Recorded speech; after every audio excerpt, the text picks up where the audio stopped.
భారతీయ ఆధ్యాత్మిక చరిత్రలో ఎందరో భక్తులు, యోగులు, సిద్ధపురుషులు జన్మించారు. కాని తన పాటతో పరమాత్ముడిని బందీని చేసిన భక్తుడు మాత్రం ఒక్కడే.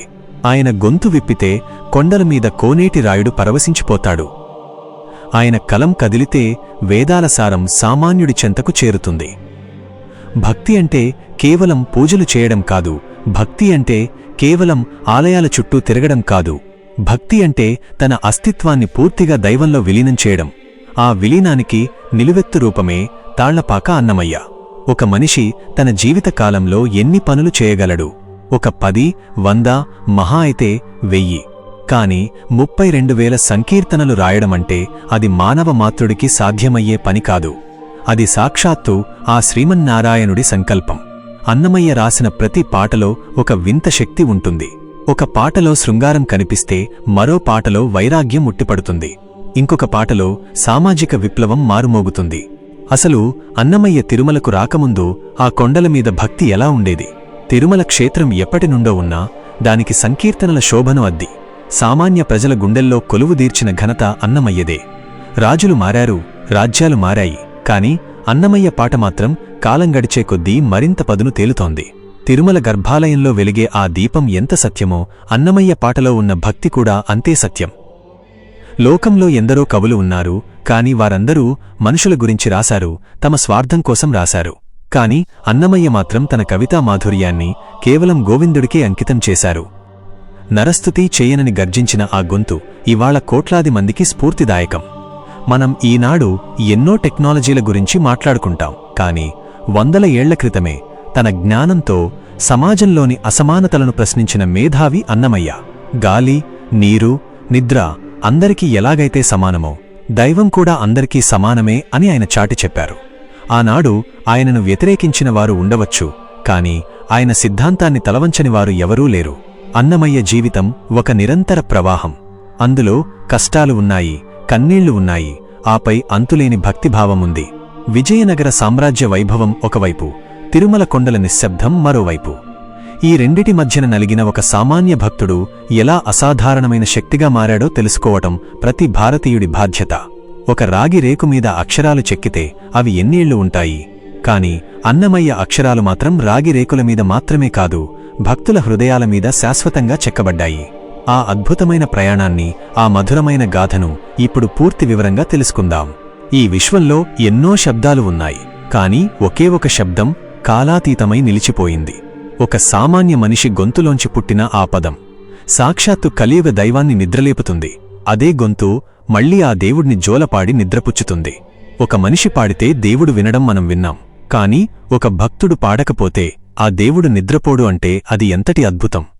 రాజులు వేసిన ఇనుప సంకెళ్ళు ఒక పాట ధాటికి మంచులా కరిగిపోయాయంటే అది ఏ స్థాయి పవర్! 32,000 కీర్తనలు, 600 ఏళ్ల నిరీక్షణ. తిరుమల గుడి గోడల వెనుక దాగి ఉన్న ఆ రాగిరేకుల రహస్యం ఏంటి? ఈరోజు మనం చూడబోయేది ఒక భక్తుడి కథ కాదు, సాక్షాత్తు శ్రీహరి చేతిలోని నందక ఖడ్గమే మనిషిగా పుడితే ఎలా ఉంటుందో ఆ పవర్ఫుల్ గాథ. ఆయనే పదకవితా పితామహుడు, తాళ్లపాక అన్నమయ్య. క్రీస్తు శకం 1408. ఆంధ్రదేశంలోని కడప జిల్లా తాళ్లపాక అనే ఒక చిన్న గ్రామం. అక్కడ లక్కమాంబ, నారాయణ సూరి అనే దంపతులకు ఒక బాలుడు జన్మించాడు. కాని ఆ బాలుడు పుట్టకముందే ఒక వింత జరిగింది. లక్కమాంబకు కలలో ఒక అద్భుతమైన కాంతి కనిపించింది. అది సాక్షాత్తు శ్రీవెంకటేశ్వరుడి చేతిలో ఉండే నందకం అనే ఖడ్గం. ఆ ఖడ్గమే తన గర్భాన బిడ్డగా పుట్టబోతోందని ఆమెకు అప్పుడే అర్థమైంది. అందుకే అన్నమయ్య పుట్టినప్పుడు ఏడవలేదు. అతని నోటి నుండి ఓం నమో వెంకటేశాయ అనే నాదం వినిపించిందని ఆనాటి పెద్దలు చెబుతారు. చిన్నప్పటి నుండే అన్నమయ్య మిగతా పిల్లల్లా ఉండేవాడు కాదు. ఊరిలో పిల్లలందరూ ఆడుకుంటుంటే తను మాత్రం మట్టితో వెంకన్న విగ్రహం చేసి పూజించేవాడు.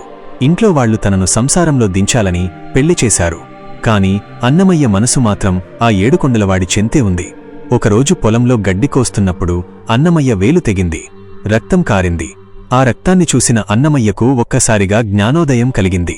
ఈ శరీరం నశ్వరమైంది, ఈ రక్తం మాంసమన్నీ మట్టిలో కలిసిపోయేవే, మరి శాశ్వతమైనది ఏది? ఆ వెంకటేశ్వరుడే కదా అని నిర్ణయించుకున్నాడు. ఆ క్షణమే ఇంట్లో ఎవరికీ చెప్పకుండా తన భార్యను, తల్లిదండ్రులను వదిలేసి అడవిదారి పట్టాడు. లక్ష్యం ఒక్కటే, తిరుమల చేరుకోవడం. అన్నమయ్య నడక మొదలైంది. కాళ్లకు చెప్పులు లేవు, చేతిలో చిడతలు లేవు, కేవలం గుండె నిండా భక్తి మాత్రమే ఉంది. అలిపిరి కొండమెట్ల దగ్గరకు వచ్చేసరికి చీకటి పడింది. ఆ ఎత్తైన కొండలను చూసి అన్నమయ్య భయపడ్డాడు.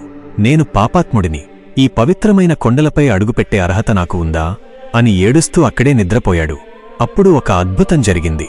సాక్షాత్తు అలమేలు మంగమ్మ తల్లి ఒక వృద్ధురాలి రూపంలో వచ్చి అన్నమయ్యకు ప్రసాదం తినిపించింది.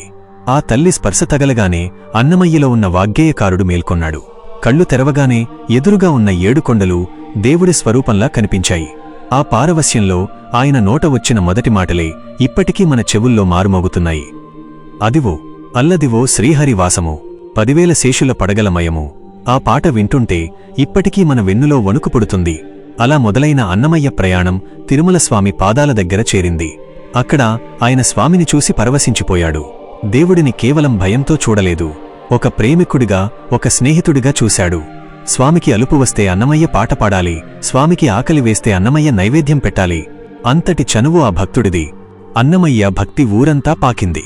అది విజయనగర సామ్రాజ్య ప్రతినిధి సాల్వ నరసింహరాయల చెవిన పడింది.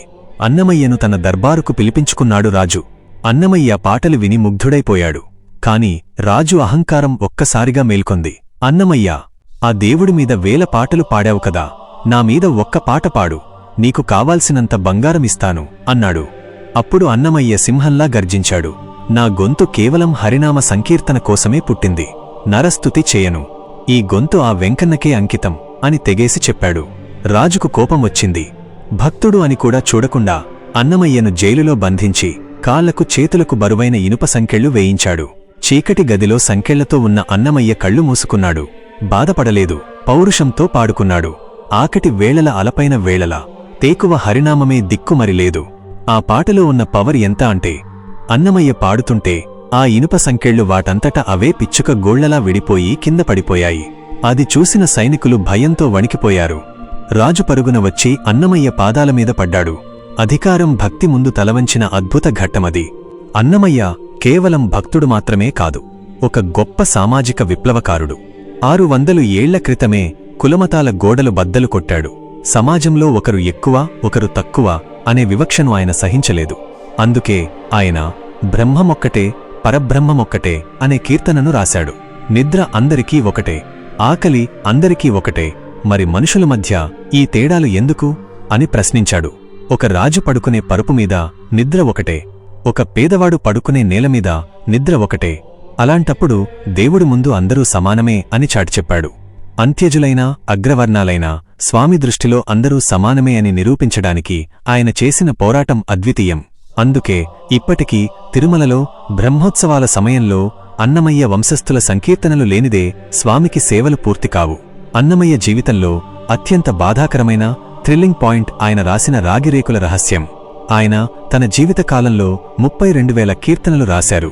కాని ఆయన చనిపోయే ముందు తన కొడుకు పెద్ద తిరుమలాచార్యుడిని పిలిచి, నా కీర్తనలు మనుషుల నోళ్లలో ఉంటే కాలక్రమేణా కలిసిపోతాయి, వీటిని రాగిరేకుల మీద చెక్కించి ఆ వెంకన్న పాదాల చెంత భద్రపరచు అని చెప్పారు. అలా చెక్కించిన 1000 రేకులు తిరుమల గుడిలో ఒక చీకటి గదిలో బందీగా ఉండిపోయాయి. సుమారు 400 ఏళ్లపాటు ఆ పాటలు ఎవరికీ తెలియవు. 1922లో దేవస్థానం వారు ఆ గదిని తెరిచినప్పుడు లోపల ఉన్న రాగిరేకులను చూసి ప్రపంచం ఆశ్చర్యపోయింది. దేవుడు తన భక్తుడి మాటను మట్టిలో కలిసిపోనివ్వలేదు, మళ్లీ ప్రపంచానికి పరిచయం చేశాడు. అన్నమయ్య 95 ఏళ్ల సుదీర్ఘకాలం బ్రతికారు. కాని ఆయనకు వృద్ధాప్యం రాలేదు. నిరంతరం దేవుడి సేవలోనే ఉన్నారు. చివరి నిమిషంలో ఆయన స్వామిని ఒక్కటే కోరుకున్నారు, స్వామి, నేను నా పని ముగించాను, ఈ లోకం మీద నాకు మమకారం లేదు, నన్ను నీలో కలిపేసుకో అని ప్రార్థించారు. 1503 సంవత్సరంలో అన్నమయ్య పరమపదించారు. ఆయన శరీరం మట్టిలో కలిసినా ఆయన రాసిన ప్రతి అక్షరం ఒక మంత్రమై ఇప్పటికీ వినిపిస్తూనే ఉంది. మనం ఉదయం లేవగానే వినే సుప్రభాతం దగ్గర నుండి రాత్రి స్వామిని పడుకోబెట్టే జోలపాట వరకు ప్రతిదీ అన్నమయ్యే. తిరుమల అంటే అన్నమయ్య, అన్నమయ్య అంటే తిరుమల. ఈరోజు మనం వింటున్న ప్రతి పాట వెనుక అన్నమయ్య ఆత్మ ఉంది. ఆయన భక్తి ఒక సముద్రం, మనందరం అందులో చిన్న బిందువులం మాత్రమే. అన్నమయ్య జీవితం మనకు నేర్పే పాఠం ఒక్కటే, నీ పనిమీద నీకు నమ్మకం ఉంటే, నీ దేవుడిమీద నీకు అచంచలమైన భక్తి ఉంటే, ఈ లోకంలో నిన్ను ఏ శక్తి ఆపలేదు. రాజులైనా సంకెళ్లైనా నీ ముందు తలవంచాల్సిందే. ఈ వీడియో మీకు నచ్చితే ఆ పదకవితా పితామహుడు అన్నమయ్యకు ఒక లైక్ వేసి కామెంట్ సెక్షన్లో ఓం నమో వెంకటేశాయ అని రాయండి. మన ధర్మాన్ని, మన గొప్పతనాన్ని నలుగురికి చాటి చెప్పండి. మరో పవర్ఫుల్ ఎపిసోడ్లో మళ్ళీ కలుద్దాం. జై శ్రీమన్నారాయణ.